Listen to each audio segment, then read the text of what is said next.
Well, welcome, ladies and gentlemen.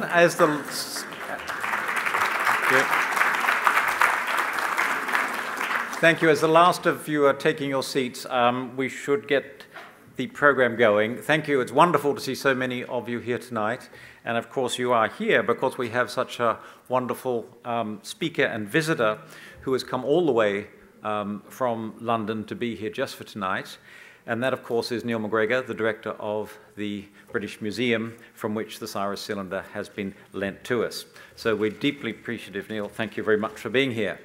I'm privileged to say I've known Neil for nearly 30 years, which is twice as long as Cyrus reigned on the throne. I knew him before either of us were museum directors. And of course, he's had an incredibly distinguished career as director of the British Museum and before that of the National Gallery in London. So we're delighted to have him here. And of course, it's thanks to him that this exhibition is taking place here. And just to remind you, the exhibition itself will be open, has been extended for a few extra days. So you have 2 more weeks from tomorrow to see it. And please do encourage any family and friends who haven't to come during that period. This is a 5-city tour and in the United States. We're the last and the longest venue, again, for which we're very grateful. And it has been remarkable to see the turnout, not only from the Persian community, but indeed from Angelenos generally. And it's been an extraordinary outcome and is on track now to be the most visited display ever at the Getty Villas. So that's a great achievement.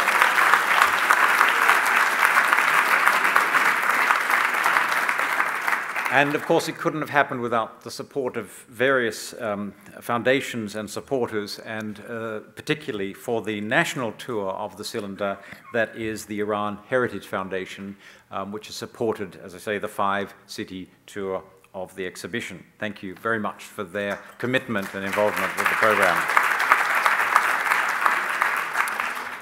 Locally here in Los Angeles, the supporter and principal funder of the exhibition is the Farhang Foundation, and we're delighted to have so many of their trustees and other members here also tonight.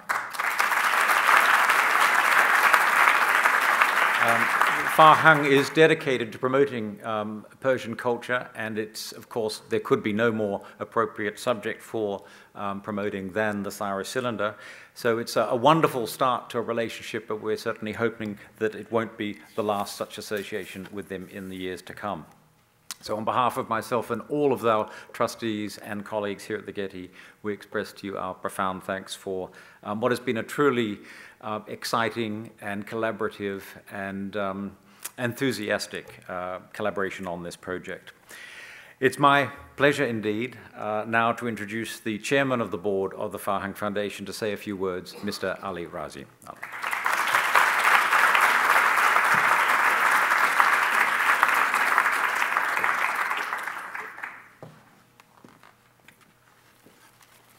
By the way, my middle name is Cyrus.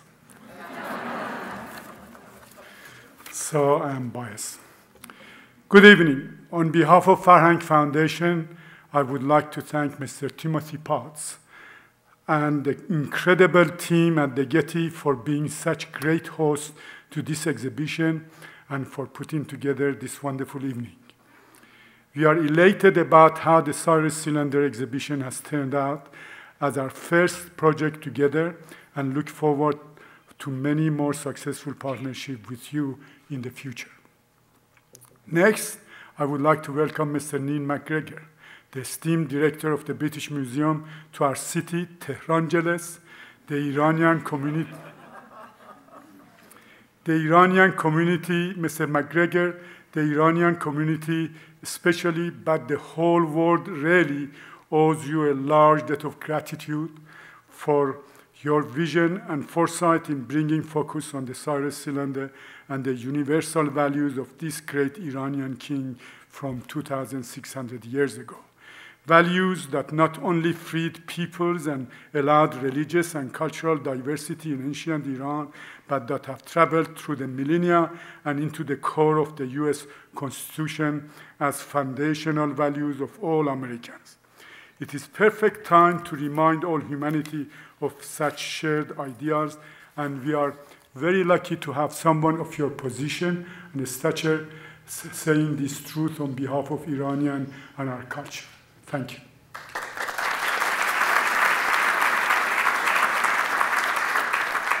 I would like to take a moment to thank the Iran Heritage Foundation out of United Kingdom for their role in helping organize this 5-city tour. Without their many years of great work, this tour may not have happened. Most of all, I would like to thank Farhang's many supporters, many of whom are in the audience tonight.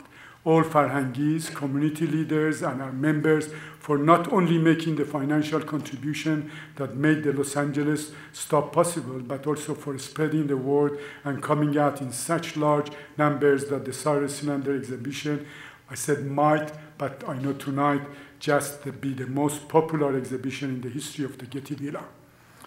Thank you. Your generous contributions have allowed us to shine the best possible light on our great Iranian culture in more than a dozen Cyrus-related programs, in addition to this great exhibition at the Getty Villa. And your generosity has allowed Farhang Foundation to lay the preliminary groundwork for a permanent monument to be commissioned and gifted to the city of Los Angeles on behalf of the Iranian American community. And in honor of Cyrus's value and our shared Iranian and American belief that freedom is a human right of all. At Farhang Foundation, our mission is to promote Iranian art and culture for the benefit of the community at large. With your help and great institutional partners like Getty and British Museum, we are very excited about the future possibilities of serving the community. Thank you.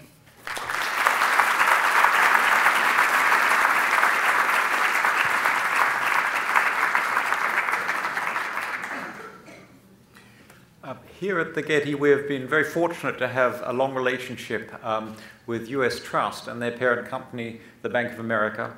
And indeed, we were delighted when they offered to support this event tonight and have with us their Senior Vice President, Mr. Avi Cohen, who I'd like to introduce to say a few words to you. Thank you.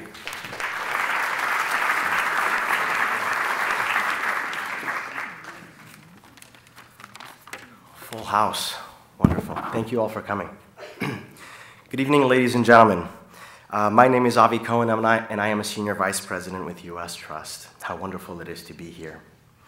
On behalf of my business partner, Dagan Alaya, and all of my colleagues, we would like to welcome you to the Getty Villa for this special conversation with Tim Potts and Neil MacGregor. When I first learned about the Cyrus Cylinder coming to the United States at the home of Mr. and Mrs. Younes Nazarian, I felt an overwhelming responsibility to share the legacy of the Cyrus Cylinder with my managers, in particular Fung Der, who's here with us this evening. Fung is the regional executive for LA for US Trust. We decided to partner with the Getty and the Farhang Foundation on this very important cultural exhibition. It is an honor for me, both personally and professionally, being of Persian Jewish descent, to represent US Trust Bank of America and to be standing here before many of my dear friends and family to celebrate what Cyrus the Great represents: universal human rights and freedom of all humankind. As a company with clients in over 100 countries, US Trust Bank of America is committed to a diverse program of cultural support. We celebrate that art, ladies and gentlemen, can connect individuals, organizations, and communities in order to build mutual respect and understanding. Art has no boundaries. And it is through our support of the arts and culture that we can help to strengthen the institutions and contribute to local economies while fulfilling our responsibilities as a major corporation. Bank of America's programs to support the arts is diverse and global and includes loans of our art collections to museums at no costs, sponsorships such as this beautiful event tonight, grants to art organizations that support art education and other projects, and the preservation of cultural treasures through our Art Conversation project. We are very pleased to continue our relationship with the Getty. We were honored to partner with the Getty as the lead sponsor for the groundbreaking Pacific Standard Time. And earlier this year, we partnered with the Getty again as the sponsor of Override, LA Constructs the Future, 1940 to 1990. Legacy. legacy is so important to all of us. And tonight, we continue to celebrate the legacy of the Cyrus cylinder, while more importantly, we strive to pass on the legacy of equality and freedom to the rest of the world. U.S. Trust is very pleased to continue the relationship with the Getty, the Cyrus cylinder in ancient Persia, a new beginning, truly a new beginning. On behalf of my wife and myself, I'd like to wish all of you a happy Thanksgiving, and thank you so much for coming. Enjoy the rest of the evening.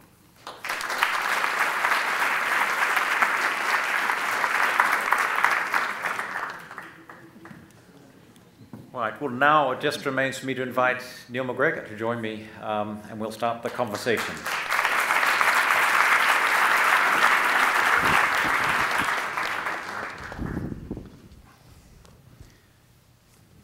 If I talk, can you hear me?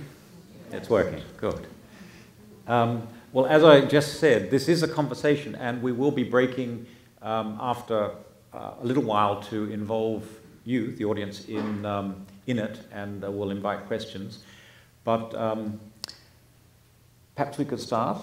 And I'd like to start with remarking on the fact that the cylinder is, in a sense, the unlikeliest subject of a solo tour of the United States that one could imagine looking at it. I mean, it's not, it's very unprepossessing.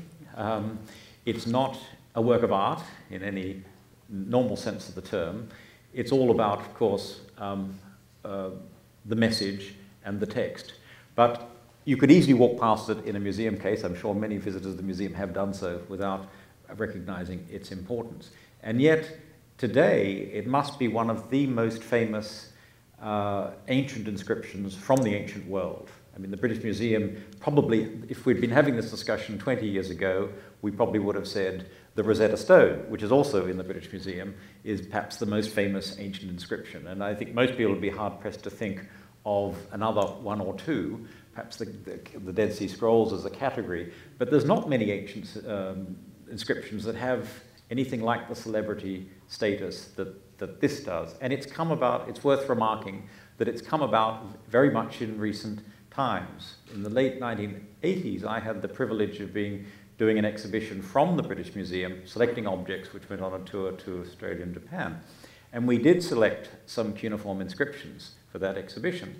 And one of them indeed was and one of Nebuchadnezzar, the Babylonian king who exiled the Jews to Babylon. And it's a very extraordinary and rather beautiful inscription. It never occurred to me in 1989 to select the Cyrus cylinder. It just didn't have anything like the status it does today. So Neil, perhaps I could, with that little anecdote, ask your view of how you think, what is it that has brought it so much center and focus in not only the study of the ancient world, but in discussions about how to make the modern world a better place? Well, I think it is entirely because of what's happened in the modern world. It's one of the real demonstrations, I think, of the fact that we can't understand the modern world without understanding our own history. And one of the great changes of the modern world in the last 30 years has been that the whole world has had to try to understand and has wanted to understand more about Iran. And I think it's almost that fact alone that has changed the status of the Cyrus cylinder. As you say, it's not a looker. We would have to admit. It is inherently much more interesting than the Rosetta Stone. Mm-hmm. I mean, the Rosetta Stone is really about a sort of government tax break. The text is spectacularly boring. Mm-hmm. It just happens that it's in 2 languages or 3 languages, otherwise nobody would be interested at all.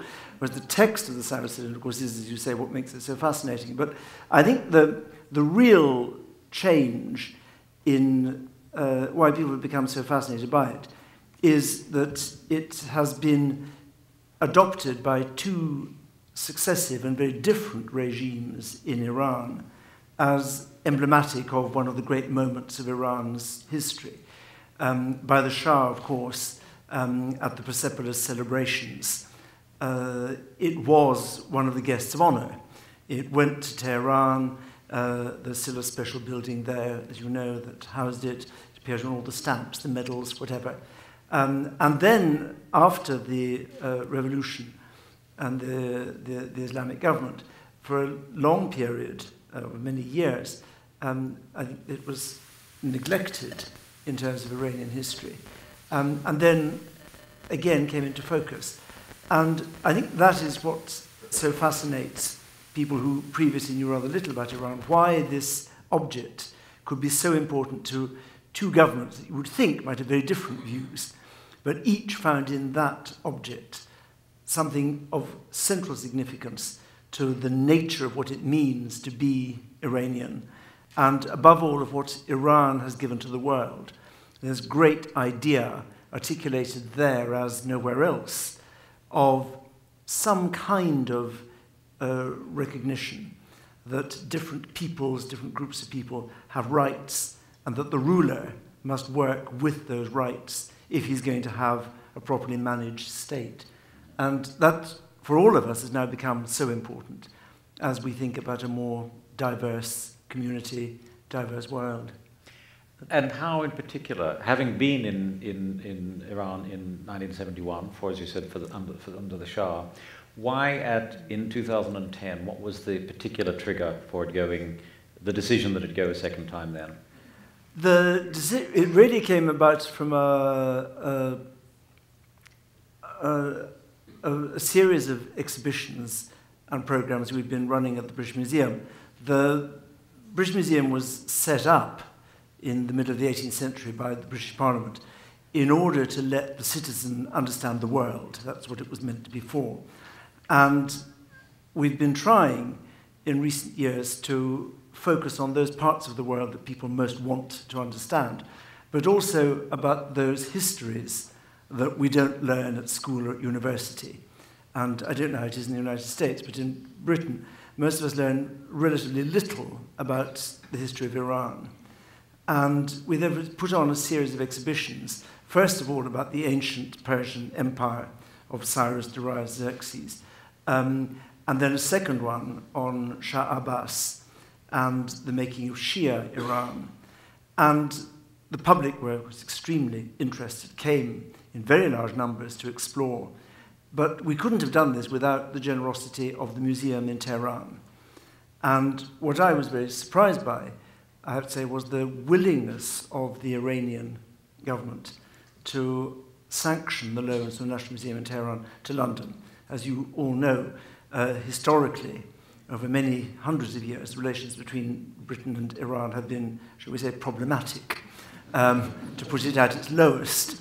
And the willingness to lend and to trust us to look after the objects, to present them in an honourable way, to tell a story that would be a proper story, and then to return them, I found very striking. And when we were talking with the colleagues in Tehran and with the ministers, particularly the vice president of the Deh Mashoy, they said they wanted to borrow only one thing in return, which was the Cyrus cylinder, which is why, of course, we were very keen to do it. The trustees felt this was a very important way of thanking the Iranians, not just for the loans, but for their trust. And that's why it went to Tehran in 2010. And there it was received almost as a visiting head of state. It was remarkable. And as you know, somewhere around 500,000 people came to see it. And it was the subject of many discussions and debates. And I think what gave us perhaps the greatest pleasure was that at that moment, the political relations between our two countries were really glacial. And that in spite of that, and in spite of the fact that the governments would much prefer not to talk to each other, indeed were rather successfully not talking to each other, this exchange could take place, and the academic collaboration could continue. And it could be asserted that this really important part of a shared human history could be shared in spite of the politics. So it was a great moment, I think. And then the US, it didn't go to Europe, didn't go other places it might have gone, the US? Well, it's very interesting. One of the conversations when we had the the exhibitions in London, we were so struck by the response of the public, particularly to the exhibition about the Achaemenid Empire, the ancient Persian Empire, because most people in Britain had learnt the history of that only from the Greek side. They knew only the Greek story of the Persian Empire, because unfortunately the Persians didn't write very much about how they ran this empire, and the Greeks, of course, had a particular view. And it's a bit as though the history of the British Empire had been written entirely by the French. And it would have been, so there was a real interest and excitement, I think, about discovering this other world. So when we thought it would be interesting to send it abroad, and when Vice President Mashawi came, we said to him that we would like to lend the cylinder to the United States, that we felt it was important that a chance to think about the history of Iran through the cylinder, from the cylinder, should be made possible in the United States. And to my great surprise, he was very enthusiastic about this, but said one thing we would ask is that you lend it to us first, which seemed perfectly fair enough. So from the beginning, it was the plan that it would go to Tehran and then come to the United States. And then, rather interestingly, once it had come to the United States, we had a request from Mumbai, where, of course, there's a large Parsi population, that it should go from Los Angeles to Mumbai, where it will mean something, again, completely different. So it will move from here to India. So it's, I think it's probably the best-travelled ancient inscription now, as well as its air miles are certainly well ahead of the Rosetta Stone. Yeah, indeed. It's perhaps worth mentioning that although that is the star attraction of this exhibition, in fact, the reason for it, but there's also a group of some 20 other objects of the Achaemenid period, the dynasty, if you like, that Cyrus founds. Beautiful gold work, exquisite jewelry, cylinder seals, other inscriptions, and so on, which makes the point that this inscription, in its sophistication, is indicative of a much broader sophistication in the arts and culture that the Achaemenid period represents, founded by Cyrus. And anyone who's been to the famous capitals of Persepolis, and less so Pasargadae, not so much Savai's, but still, and Susa in western Iran, an extraordinarily sophisticated culture. We don't have much literature, of course, because they weren't writing it down at that time, but the visual arts are at an extraordinary level. And I know that from the feedback I've had from visitors, the response to things like the famous Griffin armlet from the Oxus treasure has been extraordinary. And it's only the tip of the iceberg, though, of this incredibly beautifully conceived and constructed body of work, which, of course, the British Museum has much more of, and Paris and others places around the world. That was something we wanted to present. As I say, the cylinder itself is not very beautiful and impossible for most people to read. So it needed a context. And we wanted to do two things. First of all, to show that this is a great court culture of enormous sophistication. And obviously only a highly centralized court of a great empire could produce the kind of edict, decree that the Cyrus cylinder represents. So we wanted to send some of the great jewelry to show the scale of that and the quality of that. We were also keen to show through objects something of the enormous geographical range. This is an empire going from China to the Mediterranean, because that, of course, lies behind the significance of the cylinder itself, that this empire is, for its time, of course, by far the largest land empire in the history of the world. And one of the first, I think certainly the first effort on that scale to manage a state with people of different languages, different religions, different traditions. And we wanted to show that through the things and the inscriptions, as well as the cylinder. So the idea was to give a a more visually accessible context for the scale of the empire and its achievements. Right. Let's talk a bit about the actual text itself, since as we've both said in different ways, it is all about what the text actually says.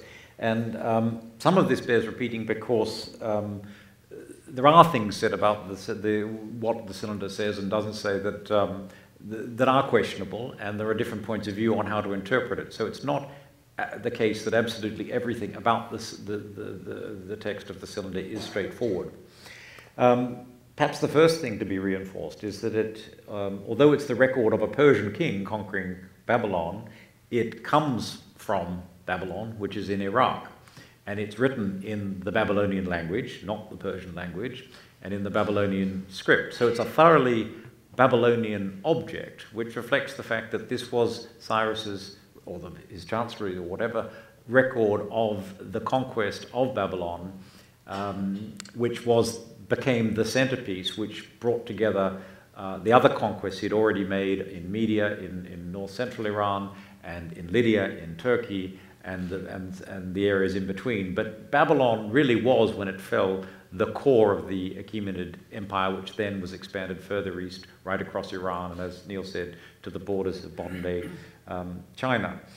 What it says is divided into essentially three sections. One which describes how the Babylonian god Marduk took Cyrus by the hand and chose him to be a righteous king to replace the wicked, dissolute, and totally inappropriate king who had been on the throne, namely Nabonidus. So it's the god, it's making the case that Cyrus had been chosen by the gods, and indeed the chief god Marduk, to be king of Babylon. Then Cyrus, in his own voice, declares what he did, came into the city, was welcomed by everyone, came in peacefully, did not destroy it, and then undid some of the evil things his predecessor had done. He brought back the statues of the gods, which had been taken from their home sanctuaries into Babylon, returned them to those sanctuaries, and indeed rebuilt the sanctuaries, allowed peoples who had been dislocated from their settlements to go back to their settlements. And this is, of course, it's that statement that is very much at the core of what this document, it's in the importance of this document. But do note that the places it mentions are all within Babylonia, somewhat on the periphery and some over the Tigris towards Iran. But it's that world that he's addressing, because this is the Babylonian audience he's addressing. It doesn't refer to the Jews going back to Jerusalem. And in the third section, it tells us what this document really is about. It's a foundation inscription recording the rebuilding of the great city wall of Babylon, the Imgur Enlil. And these documents were deposited in the foundations of buildings for posterity, for the gods to see, for the record of this king's achievements to be preserved, and for any future king who discovers them to recognize that this is who built it, and to, in their inscription, record, reinforce the great deeds of their predecessor. And it's interesting in that light that he mentions at the end of the inscription that he, in rebuilding the wall, he, Cyrus, came upon an inscription of an Assyrian king, Ashurbanipal, probably about half a century, more like a century earlier. And Ashurbanipal was famous for having rebuilt Babylon, which had been destroyed by his grandfather. So he was imitated. The allusion to Ashurbanipal is reinforcing Cyrus's role as a builder, as a positive, constructive force in Babylon, and not like some of his predecessors and his immediate predecessor, Nabonidus, a destroyer. So I think I've said enough. To hand over. But it is, I mean, what you said, because I think is what makes the document so fascinating, because it's clearly a sort of press release. It's a PR statement about why the Babylonians are so lucky just to have been conquered by Cyrus. And if you think about it in those terms, of course, it's dazzlingly well crafted, because first of all, it's in the language of the people, so they'll understand it, which is a good start. And then it begins by saying that it's your God, Babylonians, it's your God who actually led me here. So I'm part of your religious tradition. And that's what he picks up, of course, he was at the end, by referring to the earlier kings. And then using that starting point, that I'm here because your God called me and allowed me to conquer the city without a struggle. I'm here acting in the tradition of your good kings of the past, and not the beastly king that you've just had, and I've obligingly got rid of. And then goes on to say what he's going to do. And this is very, very clever, I think, in terms of political positioning. And I think, as you said, the fact that he refers only to the people and the gods and the places of worship in the sanctuaries in the Babylonian area is not surprising, because they're the people who you would address in that language and who would understand that history. I mean, had he, I think, been addressing people elsewhere, he would certainly have used their language. So that, I think, is, again, one of the really interesting things about this cylinder as a document of statecraft. Not just the great ideal of a tolerant ruler, equidistant from the different religions, allowing different communities to do different things, but also knowing exactly how you speak to the people that you're governing, conquering. And that I find very, very, very moving. The really fascinating thing to me is the role of God in all this, because I think we can be fairly certain that Marduk, the great Babylonian god, was not Cyrus's god. Cyrus may have been a kind of Zoroastrian, may have had other gods, but I think it's fairly certain, you know much more about this than I, but I think it would be pretty certain that his god was a proper Iranian god, who would have spoken to him not in Babylonian, but in proper Iranian, or whichever bit of Iranian, Persian, or Old Persian, probably Old Persian, he would have been using Old Persian, that god at that point. But as there was no way of writing down Old Persian at that stage, really, we don't know. But what is very striking is that when the Jewish writers narrate their version of the story, it is, of course, their God who calls Cyrus by the name. And there's almost an echo of the text. I mean, in the cylinder, Marduk takes Cyrus by the hand and leads him, exactly as Isaiah says Yahweh took Cyrus by the hand and called him by name. And then the Jewish scribe about Isaiah says, I think very fascinatingly, that I called you by your name, although you do not know me. So Isaiah realizes that Yahweh may be calling Cyrus, but Cyrus doesn't know who Yahweh is.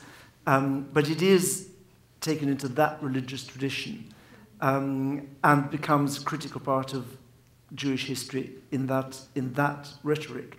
And I think that's what makes it, again, so fascinating, how a great historical event like the capture of Babylon and the freeing of Babylon has to be put into different contexts for the different peoples, and that's how it endures as a later narrative. And indeed, although this is a unique document, we have a couple of small fragments of another version of it in Babylonian. There would have been, almost certainly, other versions of it drafted for communities elsewhere in the Persian Empire, and no doubt written in other languages, Aramaic and others. And indeed, a couple of fragments suggest this even. So this would have been part of an overall, it wasn't a press release just in Babylon. There would have been equivalent press releases around the empire in those languages, and no doubt with the gods. The names of the gods changed, and other individuals and the places and so on. That's what we're now hoping to find, of course.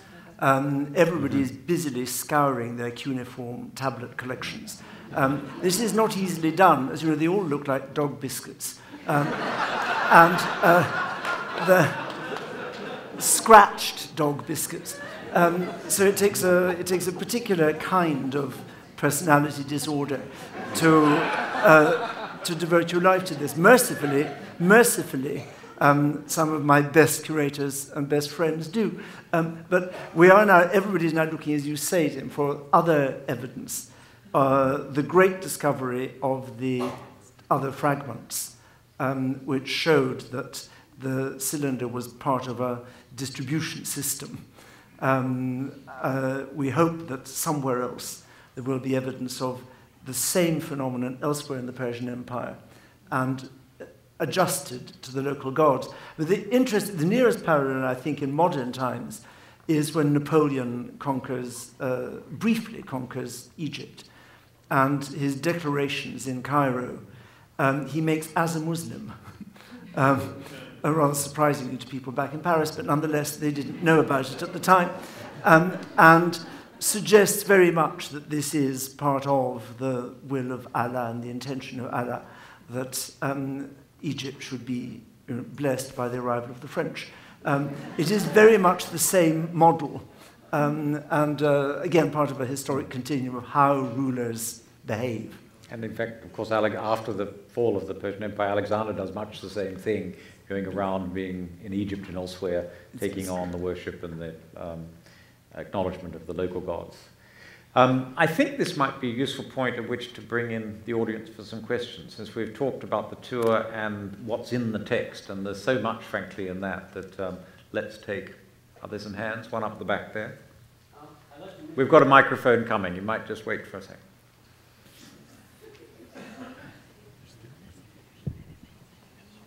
Thank you. My history is a little bit, can't remember all that stuff, but it's possible that there were some materials left behind, but the Genghis Khan and the Mughal burned Persepolis, I think. And then since then, so many empires have come through Iran and destroyed things. So I'm not sure when you mentioned that not many materials left behind, it's just because that they didn't produce that. Well, they produced, I'm not sure, you may be thinking, I mean, it was Alexander who burned Persepolis. The Mongols, maybe Baghdad you're thinking of. Anyway, but not to quibble. They did record, not in Cyrus's time, but they did write on clay tablets, mostly in Elamite, which is a language which had been a pre-Persian language, but still flourishing in a culture which was still alive. And a lot of the administrative texts that have been found in Persepolis are in Elamite, a few in Aramaic and other languages. And it seems that Aramaic was actually increasingly the everyday language, not only in Iran, but right across the Persian Empire. And that, of course, continues into Christian times. The problem with Aramaic is it was mostly written on perishable materials, on papyrus and parchment and so on, so not so much of it survives unless it's written on pottery vessels or fragments or other more permanent materials. But it didn't start as a highly literate society, it's true. And in Cyrus's own day, the Persian script seems not to have been invented. It seems to have come into existence around the 520 or so, the time of the Behistun inscription of Darius. So we haven't got virtually any texts other than the Babylonian ones for Cyrus's own lifetime. It's in the generation after him and the generations beyond that we begin to get that material. Well, I can just say that, as you're right, obviously, whatever would have been written, may have been written, a great deal of it would have been lost unless it was on clay. I mean, almost the best thing that can happen to a clay library is that it should be burnt down, because that fixes it, bakes it even better. So it's rather counterintuitive. If you've got a clay library, you really want it to burn. And then it's there. But as you say, if you're writing on papyrus or whatever, obviously it'll rot. Its chances of survival are so much slenderer. And if a tablet hasn't been burned and it gets to the British Museum, it's going to be burned there because that's the way to preserve it. And quite seriously, we do re-burn our tablets quite regularly. I see another hand there, and was there one on this side?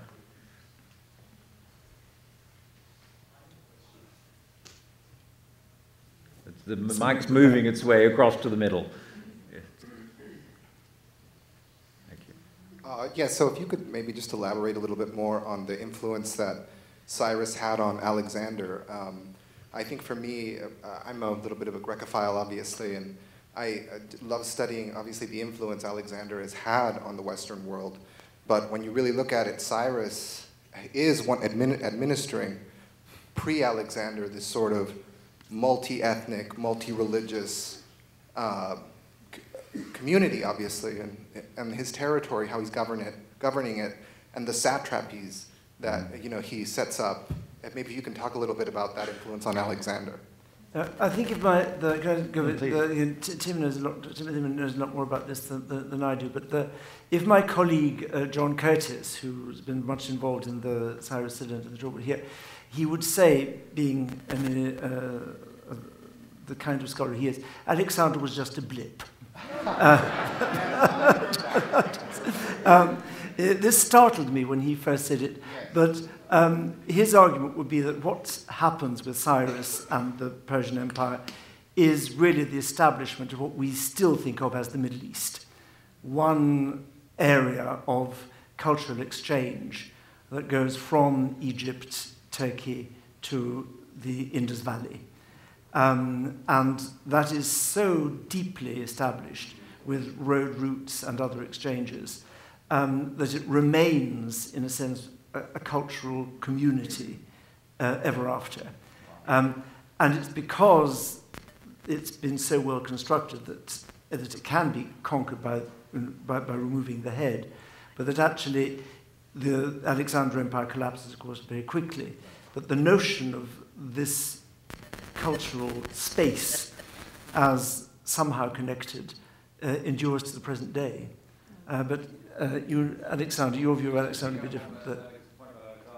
Of course, he was bringing this empire down. I mean, he destroyed the Persian Empire. Right. But yet at the same time, he was coming after Herodotus had written, after Xenophon, who was in a Persian army at a certain point, after these writers had written very admiring accounts of Cyrus, and singling not of the Achaemenids generally, but of Cyrus. So there's no question that Alexander, along with the other Greeks, would have admired Cyrus in particular as having been a great and just and noble ruler. How much was he influenced by him? Well, many Greeks would have said far too much, because Mede, the fact that Alexander was seen to, as it was said, Medize, become like a Mede, the other Iranian peoples often confused with the Persians in the Greek writings.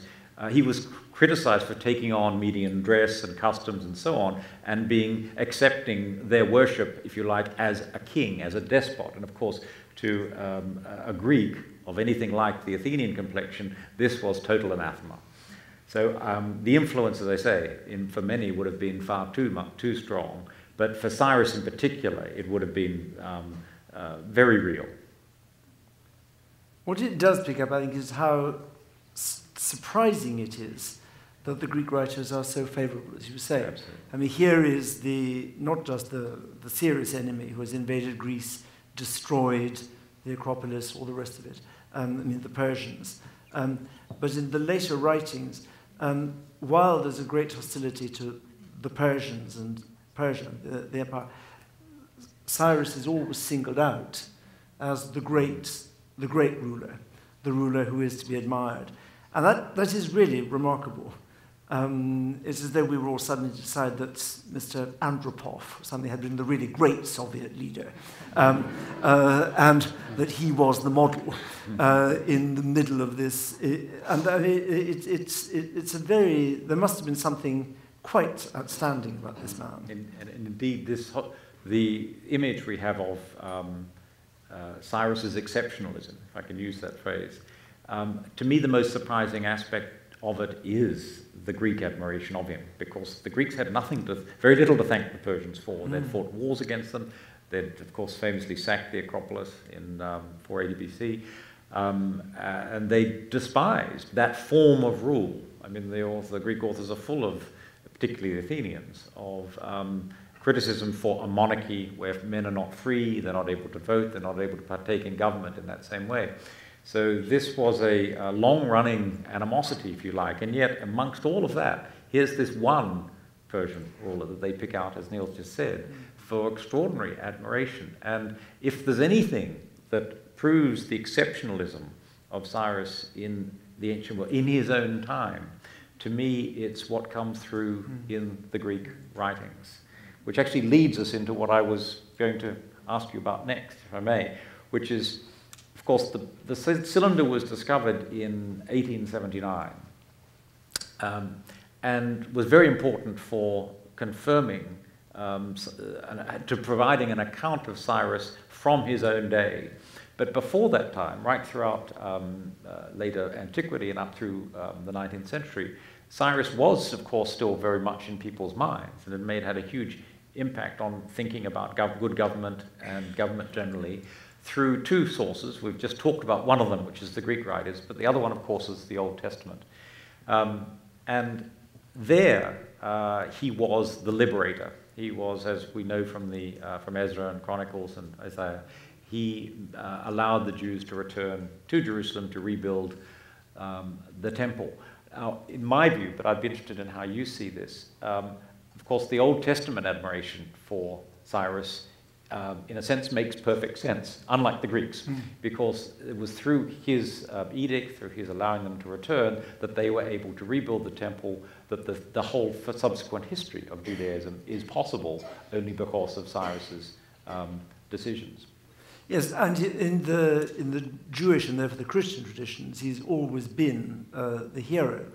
The interesting thing, of course, was that in the middle of the 19th century, as the debate grows about the reliability of Scripture as a guide to history, obviously the whole Darwinian evolutionary debate has come before, particularly in the 1860s.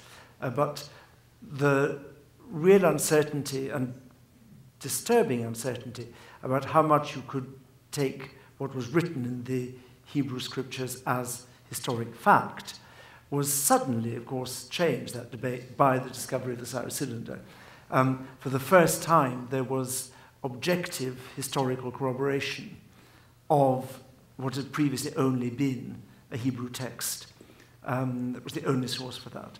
So it plays very, very interestingly in that mid-19th century debate about how you read the Hebrew Scriptures, and was welcomed, of course, very enthusiastically as a result.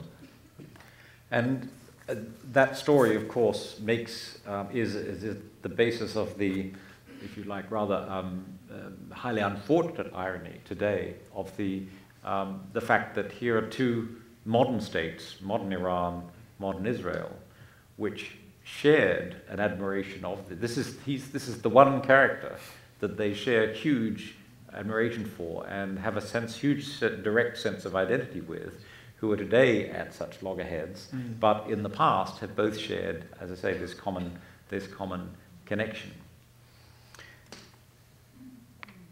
All right, there were a few hands still. Well, let's revert to some questions. Yes, please. So I have not seen the cylinder yet. I just have seen that in pictures. So I was wondering if we know all the text. I was wondering if there is any part of the text missing because of the destroying the cylinder or not. The tablet was broken at some point. We're not sure whether it was upon discovery that it was broken into some pieces, or there's even the possibility that it may have been intentional because the workers were sometimes rewarded for the number of pieces they brought back, and if it was split into 3 or 4, you got more bakshish than if it was just one. But anyway, when it arrived at the British Museum, it was in a number of pieces. Most of it is there, but about a third of the lines are missing some of the text. So yes, there are considerable passages that are missing. Some of them have been filled in. In 1970, a fragment in Yale, which had been collected totally separately, was found to actually join, to be a fragment of this very cylinder.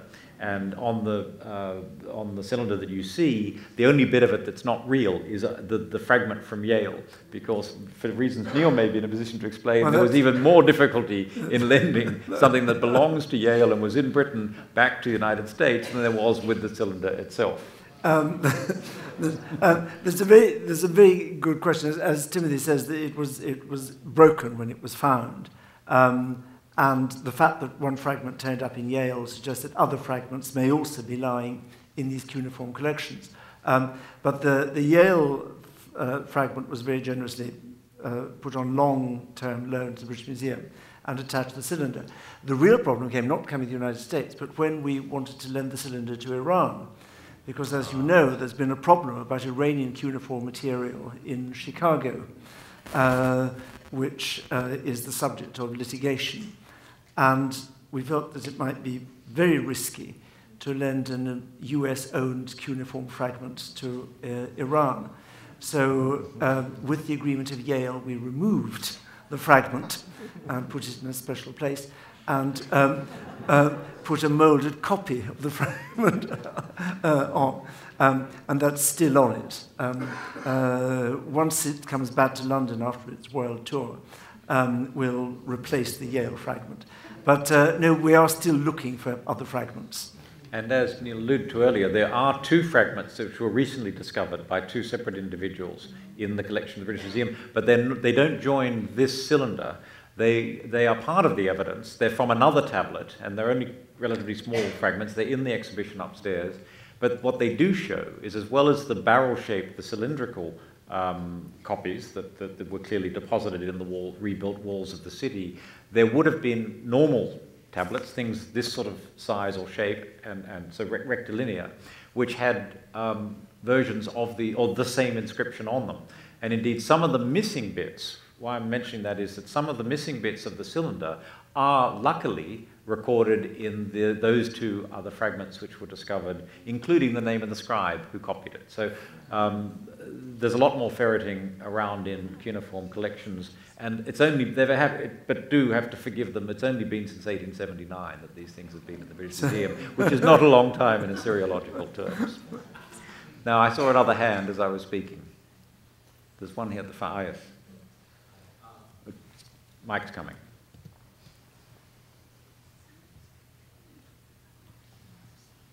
Hi, thank you for coming. We've heard about the founding fathers of the United States, Jefferson, owning copies of the Cyropedia, and we know the First Amendment of the United States Constitution starts with freedom of religion, among other freedoms. What do you think the influence of Cyrus was on the founding fathers? Was it direct or coincident? I'm sure there are many people here who know a great deal more about the founding fathers than I. But the fact that Jefferson has a copy of the Cyropedia, the fact that he annotates it in his own hand, and the fact that he writes a letter to is it his grandson or his nephew, I can't remember which, recommending that he begin his study of Greek by reading the Cyropedia, shows the extent to which those ideas had been internalized. I think it's also important to remember that, of course, this is not just Jefferson. Because the Greek of the Cyropedia is relatively easy, it's a good place to start as a Greek text. And I think it's fair to say that anybody in Britain or America having a classical education would study the Cyropedia. And we know that it's a very widely read text, and that therefore the idea of Cyrus, and particularly the idea of Cyrus and religion, was a very widespread one. It is, after all, the great constitutional question of the 18th century in Britain, and therefore in the United States. What is the proper relationship between the state and religion? Where does liberty of conscience sit? And the British can never, for historical reasons, because to do with the Catholic past and the succession, they can never quite break the link between the ruler and one faith. But there are lots of people who want to do it, and I think one can be fairly certain that part of that conversation is Cyrus's notion of the ruler being equidistant from all faiths. I mean, which is so different from what later happens at the French Revolution, where the state is simply hostile to religion. And that very, very different tradition. And interestingly, I think you talk about the influence of Cyrus on the founding fathers. One of the other very interesting questions is the influence of Cyrus on Ashoka and the Indian tradition of this same equal distance between the ruler and different faiths, which is certainly in the Indian constitution today.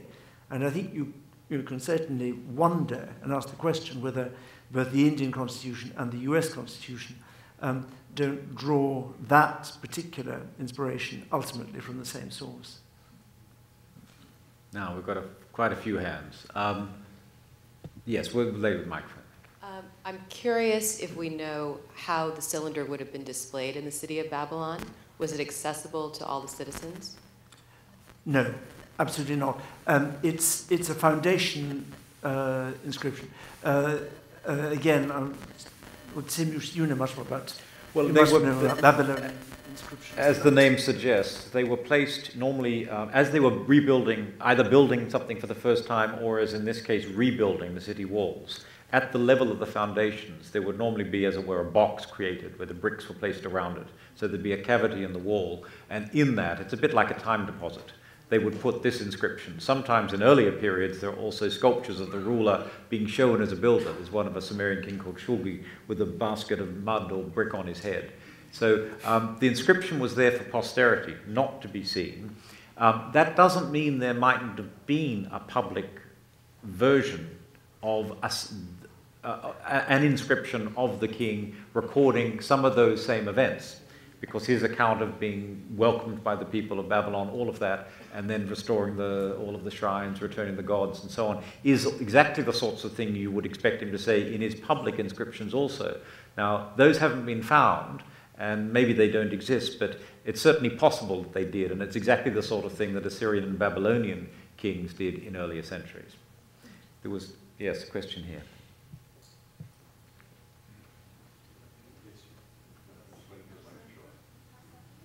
One there, and then 2 rows further forward, the next, and then we'll...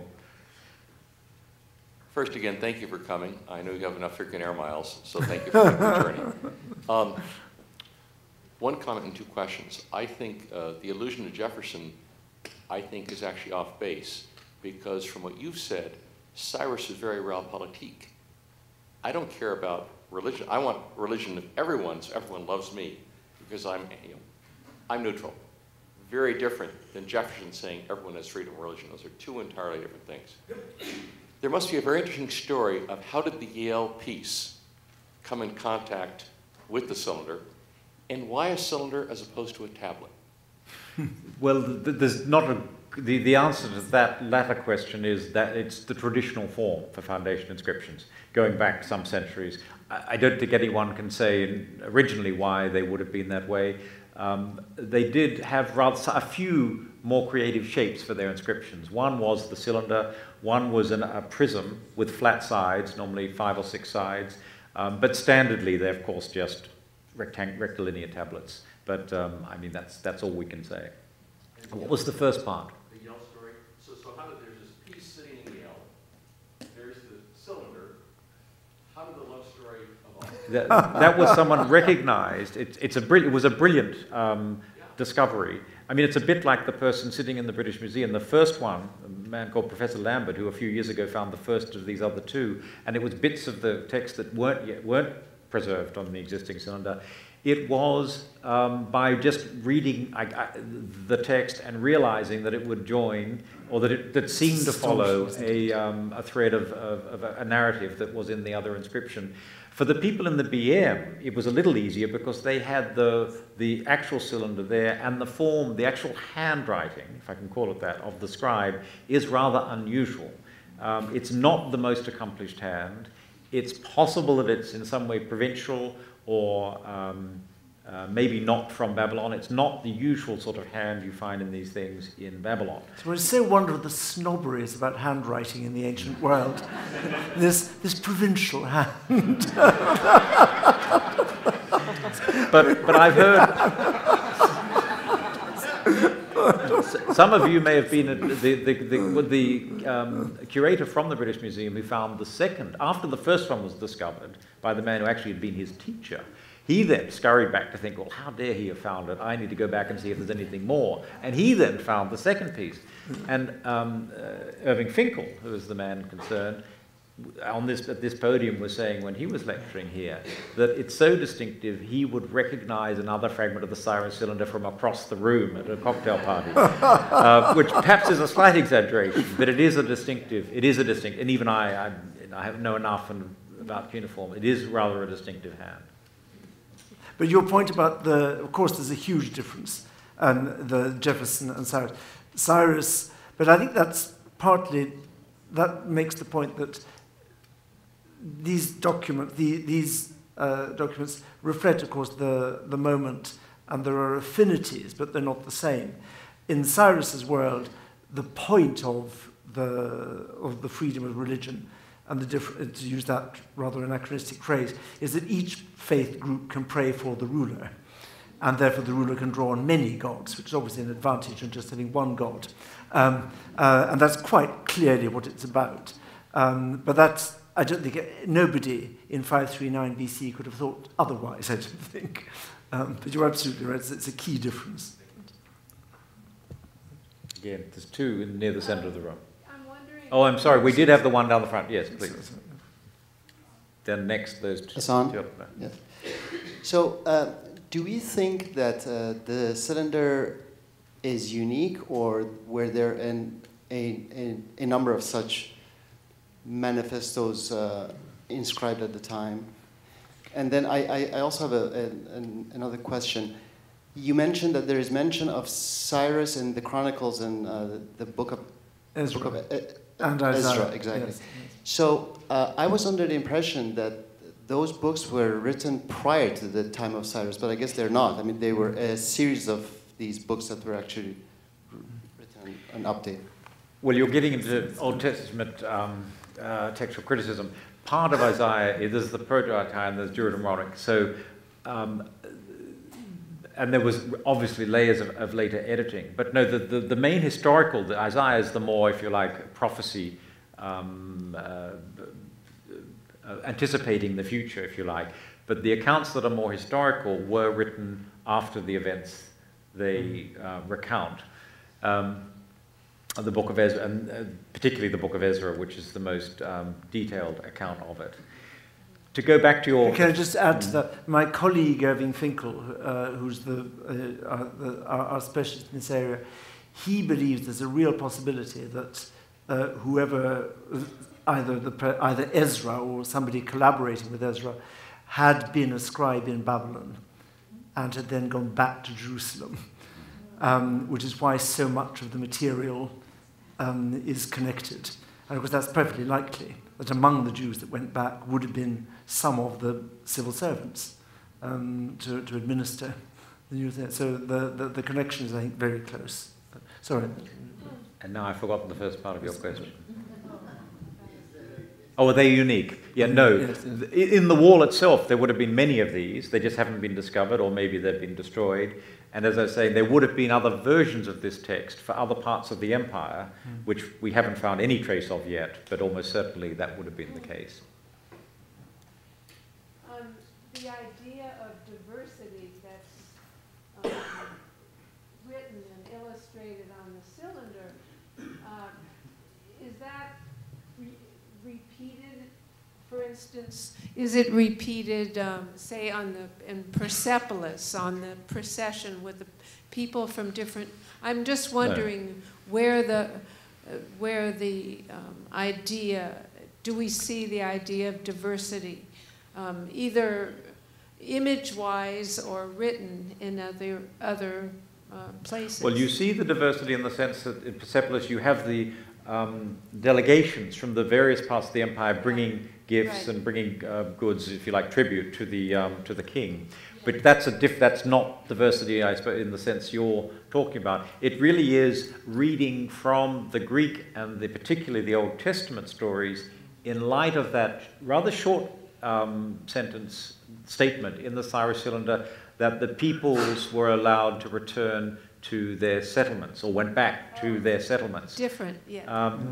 But of course, once you have the Old Testament and the Greek authors as background, you can see the seeds of that in that very simple statement. You see the seeds of a policy of allowing diversity of peoples to live their own lives in their own cultures, worshipping their own gods in their own settlements. Thank you. Thank you. The gentleman in the middle.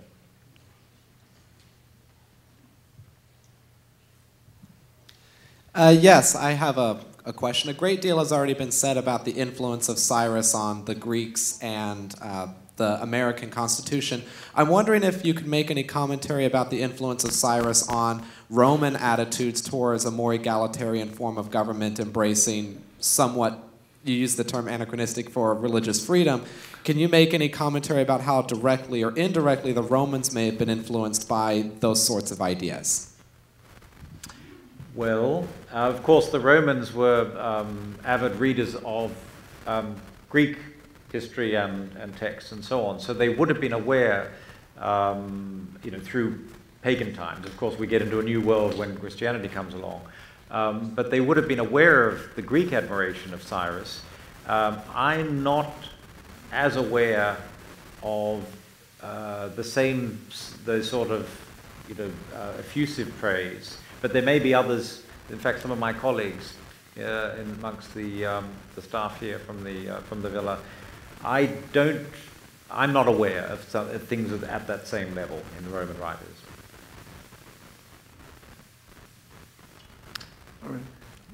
Well, we're almost out of time. Okay, another question up there. Me? You. I don't know if there is an answer to this question, but as you speak about the role of diversity and finding, I guess, more of the revolutionary leading roles of Cyrus in terms of allowing people to have freedom of religion and being equidistant as a ruler, I'm curious what the reaction of the government of Iran is, if they've been so open with you, the museum in Tehran, considering that they live such an opposing life to the freedom and the equidistance of religion, allowing diversity. It seems that the cylinder has impacted governments around the world and their curiosities, and I was just curious if there's been that kind of an uproar in Iran in terms of what it represents. No, there are many people in the room who would be able to answer this much better than I, but I think the answer that would be given by an Iranian a president of the Iranian government would be to point out that in the Constitution of the Islamic Republic, there are seats reserved in the Iranian parliament for Zoroastrians, Christians, and Jews. And one of the most striking things about the display of the cylinder in Iran was the visit by Iranian Jews still living in Iran. Now, we all know what freedoms do not exist in Iran, but I think it's fair to say that there are very few other countries in the Middle East where that notion of guaranteeing representation in the parliament is articulated in that way. And they would see that as the inheritance of Cyrus.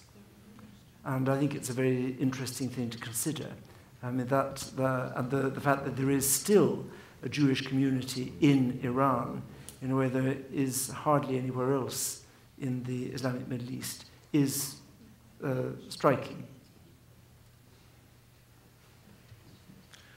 Perhaps, to wrap this up, I might ask you, Neil, if having now had the cylinder go to Iran for a second time and now also to 5 venues in the United States, are you thinking at all differently about how you may display this, the message, or how you will present it to your public when it goes home to the British Museum? Yeah, well, very much. It's, it comes back a rather different object from the one that set off, it has to be said, because it has become an object with different meanings in different places. And your question about what it means in Iran, which I don't know the answer to, is absolutely central. Because what I think is clear is that the cylinder, like Magna Carta, like the Declaration of Human Rights or the Constitution, these are texts onto which we project what we want to see happen in our own societies. We look for them in these old documents. I think the barons who were responsible for Magna Carta in 1215 would have been astonished to be told that they were the guarantors of individual liberty for all of us. I mean, possibly appalled, I don't know. But it is part of the story. It's not untrue. And it's one of the key things that these great documents do. They make us think about our own aspirations for the kind of society we think we want to live in, what we see as a just society. And we want to find ancestors for those beliefs. And what is very fascinating when the cylinder comes back is how we present what this text, which historically we've been talking about this evening, what it meant then, which is, I think, now fairly well established. But to present to our public indication of what it means today and why it matters what it means today to so many people, both in Iran, in the US, in the rest of the world, in Parsi, India, and so on. So we will certainly be trying to make that point in the presentation. And it seems to me just picking up on that, a very important one, because you'll see in the discussion of the cylinder people taking issue with this statements about it being a declaration of human rights. And of course, in a way, the issue can't arise because they didn't have the language at this point. No. They probably didn't have the conceptual framework, but they certainly didn't have the language that we do to describe what we mean by things like human rights. But it's not so different from many other founding documents, it seems to me, or classic expressions of a point of view which through history evolve and are interpreted in ways, as you say, that give form to aspirations of that period, in the same way that if you look at Pericles' funerary oration in Thucydides, what it describes about democracy, a phenomenon only about a century or so after Cyrus, even though the freedoms they're talking about were only for adult male citizens, nothing for women, nothing for foreigners, nothing for slaves, and so on. Still, we see that document as a classic expression of a view of man, if I call mankind, humankind, as having the ability, control and rights over their future and not being subject to despotic regimes, such in this case, as they saw it, as the Persians. Now, the fact that that wasn't democracy in the form we believe in doesn't make it any less important as an expression of aspiration, and it's something that we still look back to as a classic statement. And in the same way, I think we can see in the Cyrus cylinder many aspects of a more liberal, if you like, a more tolerant and more accepting view of a multicultural form of government, which wasn't exactly the way we would like it to happen today, but there's enough of the seeds of those ideas in those statements that we can adopt them and give new expression to them today, I think, as you were saying. Well, I think that might be the appropriate point at which to bring this to a close.